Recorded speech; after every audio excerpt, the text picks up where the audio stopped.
इसका अर्थ है कि अहिंसा ही परम धर्म है। परंतु क्या अहिंसा को हमारी कमजोरी समझा जा रहा है? जिस द्वीप को नजर उठाकर देख लो, वहां पर अन्य संप्रदाय या अन्य धर्म के लोग अपना आधिपत्य स्थापित करने में लगे हुए हैं। हमारे द्वीपों को कब्जा रहे हैं। कुछ पर तो कब्जा हो चुका है और कुछ पर उनकी नजरें हैं। पहले शिखर जी, गिरनार जी, शत्रुंजय, मालिकाना और ना जाने कितने। इस तरह तो हमारे सभी द्वीप हमारे हाथ से भी चले जाएंगे। ऐसा ही चलता रहा तो हमारा धर्म तो विलुप्त ही हो जाएगा। मैं मानती हूँ कि ये समय का प्रभाव है, परंतु हमें भी तो जानना होगा। हमें अपने धर्म को बचाना होगा। पुराने समय से ही हम ये सब सहते आ रहे हैं। कभी मुगलों ने, कभी अंग्रेजों ने, कभी मुस्लिमों ने हमारे धर्म को क्षति पहुंचाई। आखिर हमारी गलती भी क्या है? हम कभी किसी को कुछ नहीं कहते क्या? ये जैन समुदाय जो भारी मात्रा में टैक्स पे करता है, क्या वह एकजुट होकर सरकार को नहीं चला सकता? हमारा धर्म सबसे प्राचीन धर्म है। इसका प्रमाण है कि जहाँ भी खुदाई होती है, हमारी मूर्तियाँ, हमारे मंदिर निकलते रहते हैं। हमें एकजुट होकर मिलकर इसकी रक्षा करनी है। जिस प्रकार प्राचीन काल में हमारे धर्म गुरुओं ने, मुनियों ने हमारे धर्म की रक्षा की थी, तो आइए देखते हैं कि किस प्रकार उन्होंने हमारे धर्म की रक्षा की थी। वह पल आ ही गया है जिसका हमें बेसब्री से इंतजार था। तो आइए इन सभी पार्टिसिपेंट्स का जोरदार तालियों के साथ स्वागत करते हैं और देखते हैं आज के दिन का मोक्ष के प्रेम।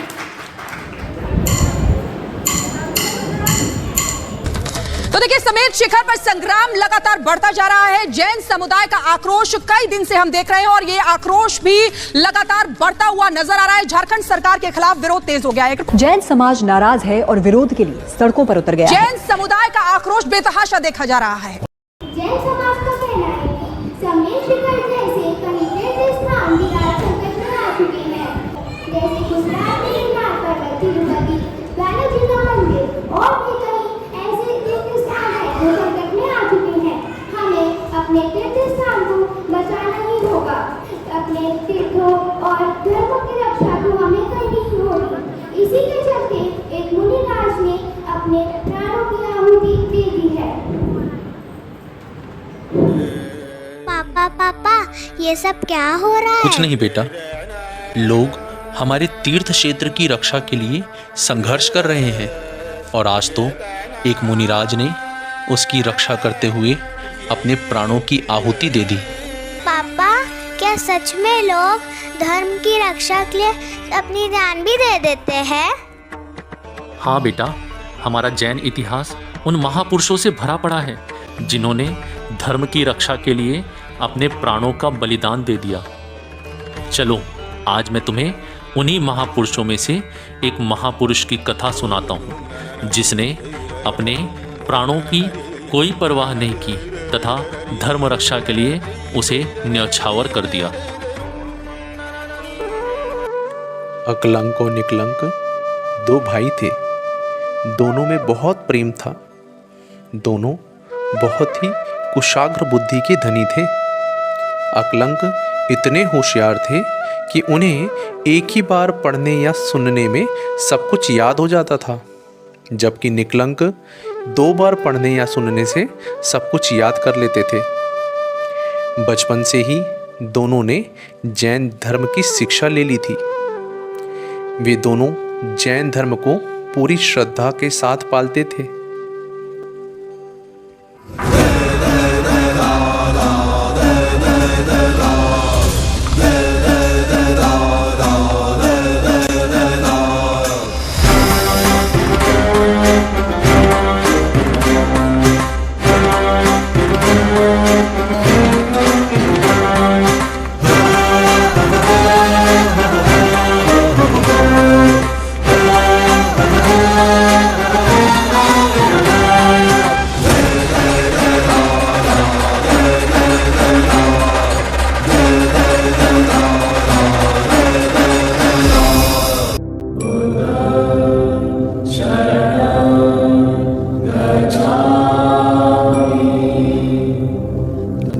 उन दिनों जैन धर्म को पढ़ाने या समझाने के लिए कोई पाठशाला नहीं होती थी, परंतु जैन ग्रंथों को समझने के लिए संस्कृत और प्राकृत भाषा का ज्ञान तो आवश्यक था। अतः अकलंक और निकलंक ने उन भाषा का ज्ञान अर्जित करने के लिए दूसरे गुरुकुल में प्रवेश ले लिया। किंतु दूसरे धर्म के गुरुकुल में जैन विद्यार्थियों के लिए प्रवेश वर्जित था।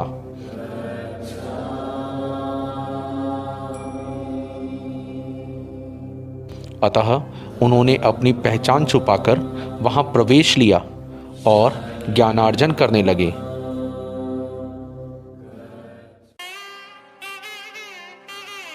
एक दिन उनके शिक्षक ने एक जैन धर्म संबंधित प्रश्न लिखा तथा उनसे इसका उत्तर पूछा। चलो शिष्यों, बताओ इसका उत्तर। किम मोक्ष मार्ग? मोक्ष मार्ग क्या है? किसी भी विद्यार्थी को उसका उत्तर ज्ञात नहीं था। सिर्फ अकलंक और निकलंक ही उसका उत्तर जानते थे। सबकी नज़रों से बचते हुए उन दोनों ने उसका उत्तर लिख दिया।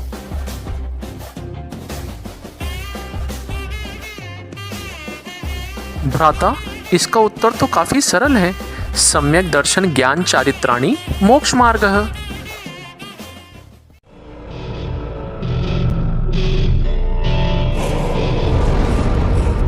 जब शिक्षक ने उसका उत्तर देखा तो उन्होंने मन ही मन सोचा, अरे यह तो जैन धर्म का प्रश्न है, इसका उत्तर तो किसी को नहीं आना चाहिए। निश्चित ही यहाँ कोई जैन धर्म का बालक शिक्षा ग्रहण कर रहा है, हमें इसका पता लगाना होगा। अब उस शिक्षक ने प्राचार्य के साथ मिलकर एक योजना बनाई।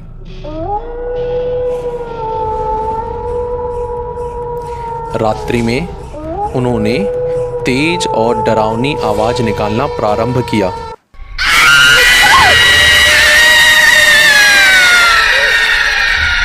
जिसे सुनकर सभी शिष्य भयभीत हो उठे और वह उठकर अपने अपने इष्ट देव को याद करने लगे। अकलंक और निकलंक भी अपने स्थान पर बैठकर अरहंत सिद्ध का जाप करने लगे। अरहंत सिद्ध, अरहंत सिद्ध, अरहंत सिद्ध, अरहंत सिद्ध, अरहंत सिद्ध। जिसे एक द्वारपाल ने सुन लिया तथा वह तेजी से उन्हें पकड़ने के लिए दौड़ा। यह देख अकलंक और निकलंक उनसे छुपकर भागने लगे।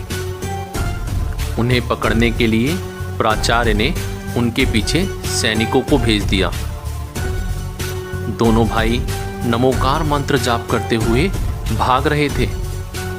भागते भागते एक कमल सरोवर के पास पहुंचकर दोनों भाई रुक गए।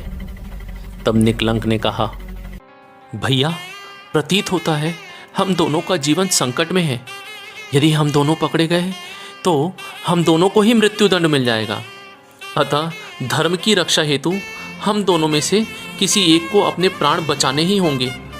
इसीलिए आप आगे जाकर कहीं छुप जाइए, मैं इन्हें भ्रमित करता हूँ। अकलंक ने कहा, नहीं भाई नहीं, तुम छोटे हो, तुम जाकर छुप जाओ, मैं इन सैनिकों को भ्रमित करता हूँ। निकलंक ने कहा, नहीं भैया, आपको सब कुछ एक ही बार में याद हो जाता है, किंतु मुझे अधिक समय लगता है। ऐसे में धर्म रक्षा करने के लिए, धर्म प्रभावना के लिए आपका जीवित रहना अति आवश्यक है। अतः आप अपनी जान बचाकर किसी सुरक्षित जगह पर छुप जाइए भैया। बहुत वाद विवाद के पश्चात अकलंक कमल सरोवर में छुप गया और निकलंक वहां से भाग गए।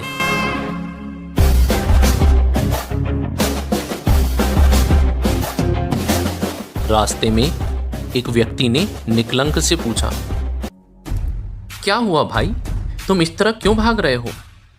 तब निकलंक ने बताया कि कुछ सैनिक मेरे पीछे पड़े हुए हैं और मुझे मारना चाहते हैं, उनसे बचने के लिए ही मैं भाग रहा हूं। यह सुन वह व्यक्ति भी डर गया और निकलंक के साथ भागने लगा। सैनिकों ने अंततः दोनों को पकड़ लिया और अकलंक और निकलंक समझ मृत्युदंड दे दिया।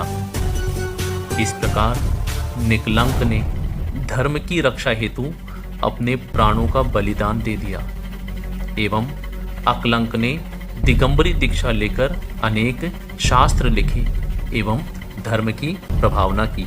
धन्य है ऐसे निकलंक जिन्होंने धर्म की रक्षा के लिए अपने प्राण तक न्यौछावर कर दिए।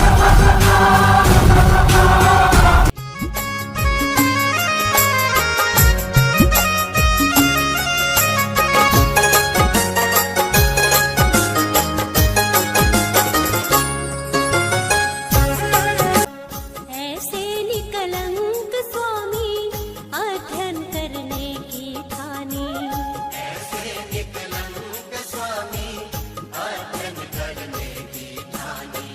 जिन शासन नाही छोड़ा, जिन शासन नाही छोड़ा, मस्तक तक कटते देखे।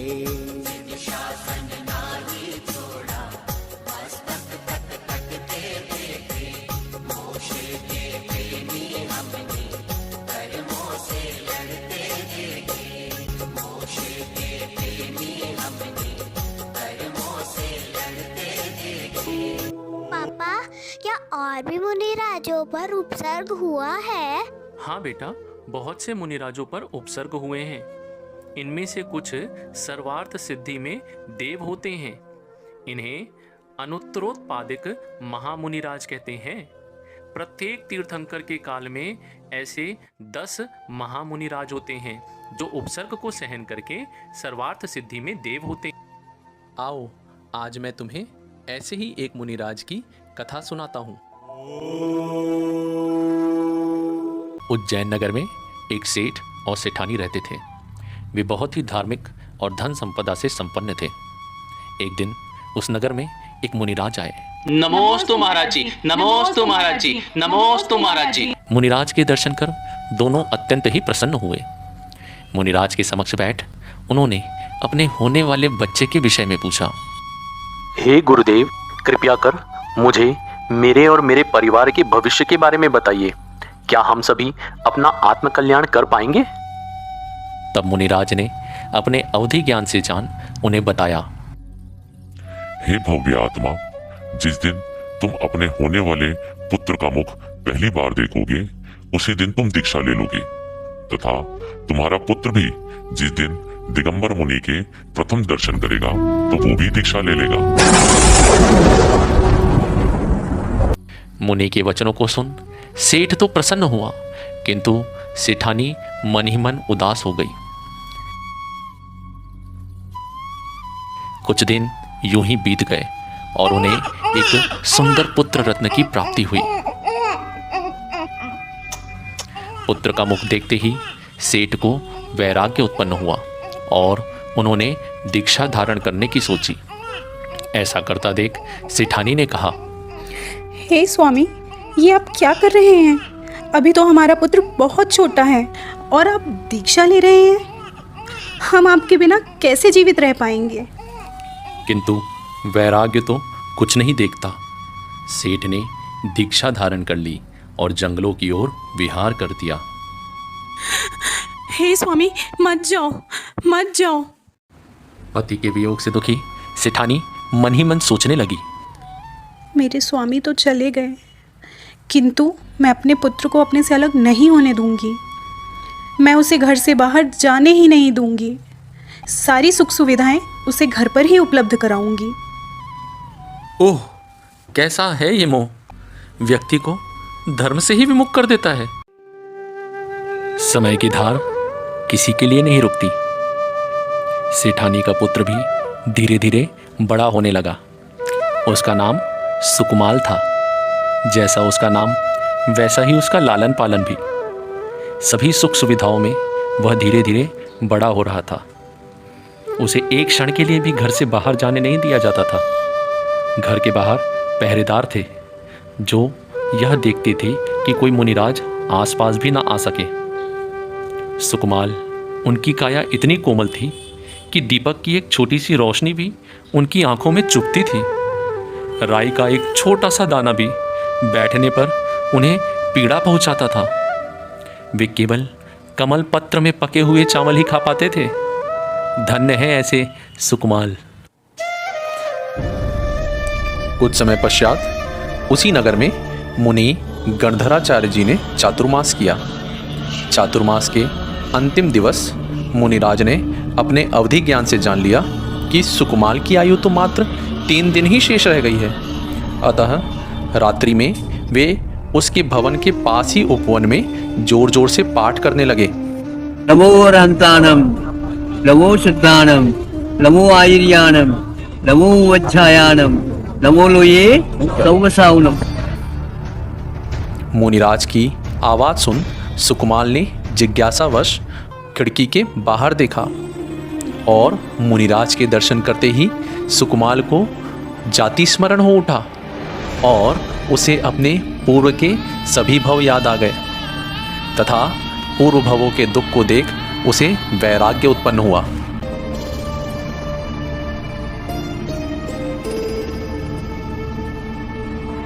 सैनिकों की नज़रों से बचते हुए सुकुमाल मुनिराज के समक्ष बैठ गए। मुनिराज के कथन सुन उन्होंने दीक्षा धारण कर ली तथा जंगलों की ओर विहार कर दिया।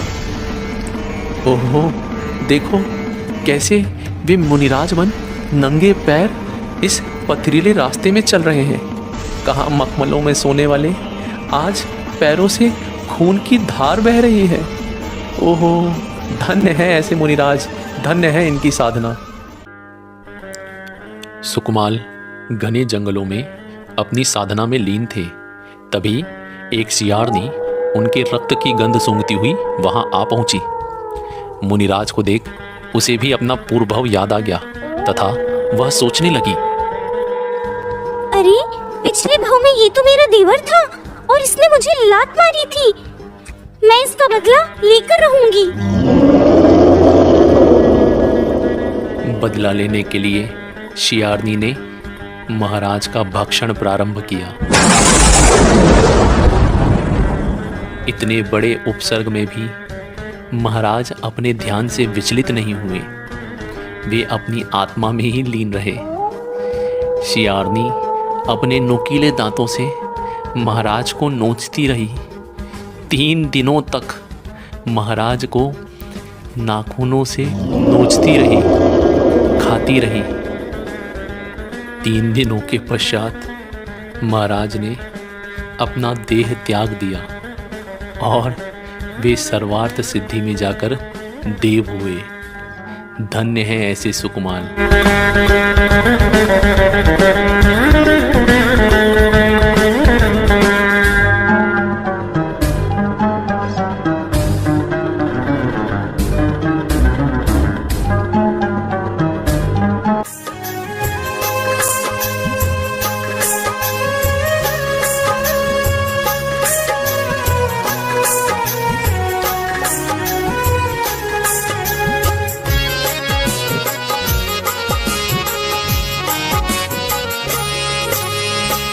सरसों का ही एक दाना जिनके तन में चुभता था।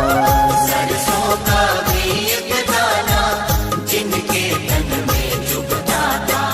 काया की सुध छोड़ी, काया की सुध छोड़ी, गीदड़ तन खाते देखे।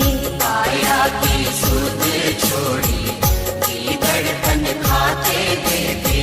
मोक्षे के प्रेमी हमने कर्मों से लड़ते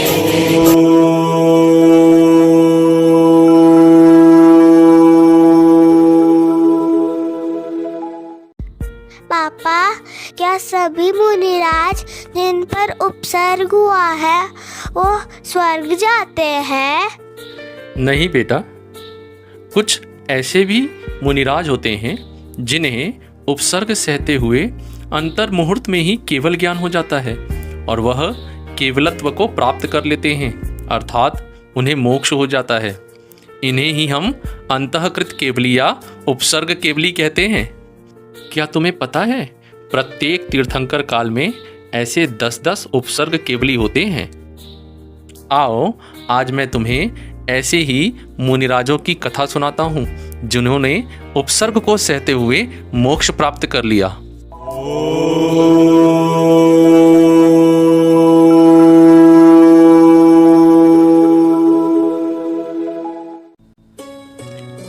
पांडवों और कौरवों के बीच एक भीषण युद्ध हुआ जिसे पांडवों ने जीत लिया।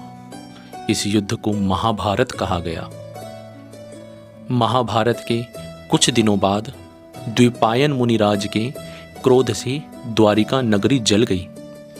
यह सुन पांचों पांडव बहुत दुखी हुए और उन्होंने पुनः द्वारिका नगरी को बसाया। नई द्वारिका बनाने के बाद भी पांडव खुश नहीं थे। उनका मन स्थिर नहीं था। वे बहुत विचलित रहते थे और मन ही मन विचार करते थे, अरे जब देवों द्वारा बनाई हुई यह द्वारिका नगरी भी बच नहीं सकी तो हमारा क्या होगा? राज्य के लिए हमने अपने भाइयों से युद्ध किया जिसमें कितने सारे निर्दोष सैनिक मर गए। यह सब संसार तो नश्वर है। ऐसा सोचते हुए उन्होंने अपने कल्याण की भावना भाई और आत्मचिंतन करने लगे। उसी समय जूनागढ़ में 22वें तीर्थंकर नेमिनाथ जी का समोशरण आया।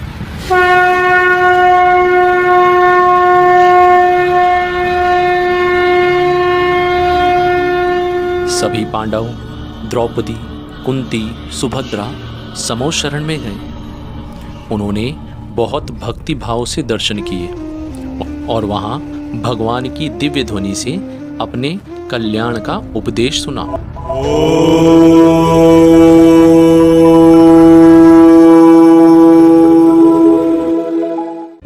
धम्मो दया विशुद्धो, धर्म दयामय है।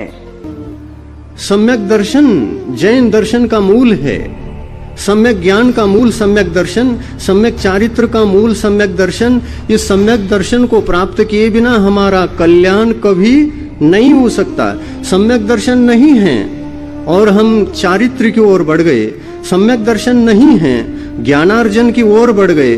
सम्यक दर्शन नहीं है, तप की ओर बढ़ गए। सम्यक दर्शन नहीं है, हम मासोपवासी भी बन गए। तो सम्यक दर्शन के अभाव में कभी भी आत्मा का कल्याण नहीं होता, बल्कि वह ज्ञान, वह चारित्र, वह तप संसार के लिए कारण बनता है। वह कभी भी चतुर्गति से मुक्त होकर के निर्वाण को प्राप्त करने की क्षमता नहीं रखता है। पांडवों के मन में वैराग्य के भाव तो पहले से ही थे। समोशरण में वे अपने पूर्व भाव से भी अवगत हुए। उपदेश सुनकर उन्होंने मुनि दीक्षा ले ली। द्रौपदी, कुंती, सुभद्रा सभी रानियों ने भी पूर्व भाव के बारे में जानकर अपने कल्याण के लिए सभी ने राजुलमती माता जी से दीक्षा ले ली तथा आर्यिका बन गई।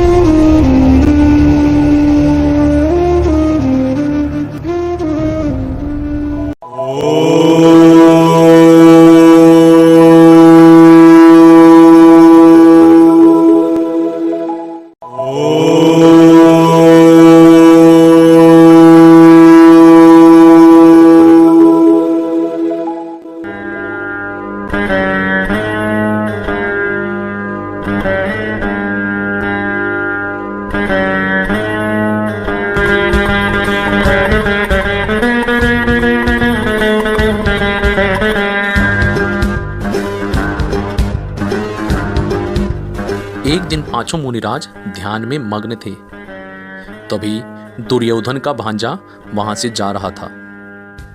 पांचों मुनिराज को देखकर उसे बहुत गुस्सा आया और वह मन ही मन कहने लगा, अरे देखो तो इन धूर्त पांडवों को, मेरे मामा को मारकर कैसा ढोंग रच रहे हैं। ये कपटी बड़े ध्यानी बनते हैं। अभी मैं इनका सारा नाटक खत्म कर देता हूं और मैं अपने मामा की मृत्यु का बदला ले लूंगा। विनाशकालय विपरीत बुद्धि। उस पापी ने बिना कुछ सोचे समझे अपने सैनिकों को पास में ही आभूषणों को गर्म करने तथा जलाने का आदेश दे दिया। सैनिकों, जाओ और इस लोहे के आभूषणों को तब तक तपाओ जब तक ये लाल सुर्ख ना हो जाए। उसके पश्चात उन लाल सुर्ख, गर्म, मुकुट, कुंडल इन सभी को मुनिराज को पहना दिया और उन पर घोर उपसर्ग करने लगा। किस तरह वह पांचों उसे सहन कर रहे थे, समता भाव रखे थे, किसी ने चूं तक नहीं की। उनके शीश, उनका कपाल यह गर्म हो रहा था, जल रहा था, किंतु कोई भी ध्यान से विचलित नहीं हुआ। वे सभी ध्यान में इतने मग्न थे कि कोई भी अपने स्थान से हिला तक नहीं, और थोड़ी देर में उनका शरीर ऐसा जल रहा था मानो सूखी लकड़ी जल रही थी। पूरा शरीर लाल पड़ गया, धुआं निकलने लगा, किंतु धन्य है ऐसे मुनिराज जो शांत मुद्रा में भी समता भाव के साथ इस घोर उपसर्ग को सहते रहे। उन मुनिराजों ने जलते हुए शरीर में तनिक भी ध्यान नहीं दिया, वे तो आत्मा में ही लीन थे। उन्होंने कोई हलचल नहीं की। वे यही सोचते रहे, आत्मा तो अविनाशी है, इसका कभी नाश नहीं हो सकता। मैं शरीर नहीं, मैं तो एक शुद्ध आत्मा हूँ। ये शरीर जल रहा है या आत्मा नहीं, शरीर और आत्मा ये दोनों भिन्न हैं। इस प्रकार चिंतन करते हुए अंतिम शुक्ल ध्यान में ही पहुंच गए। अर्जुन, भीम, युधिष्ठिर ने केवल ज्ञान प्राप्त किया और उसी समय उन्हें मोक्ष हो गया।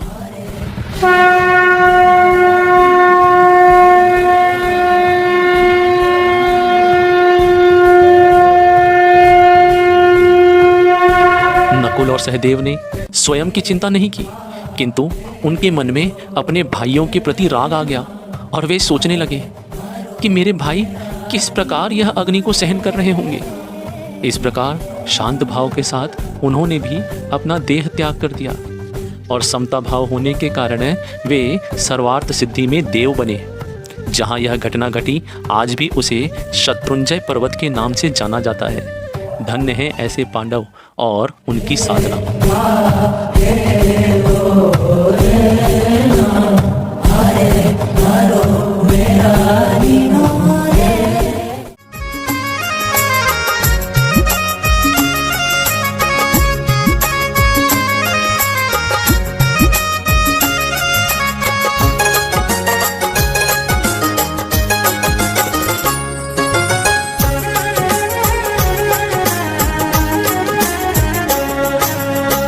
अर्जुनवा भीम जिनके बल का ना पार था, अर्जुनवा भीम जिनके बल का ना पार था। आत्म उन्नति के कारण, आत्म उन्नति के कारण अग्नि में जलते देखे। आत्म उन्नति के कारण अग्नि में जलते देखे। मोक्ष के प्रेमी हमने कर्मों से लड़ते देखे। मखमल पर सोने वाले भूमि पर चलते देखे। मोक्ष के प्रेमी हमने कर्मों से लड़ते देखे। मोक्ष के प्रेमी हमने कर्मों से लड़ते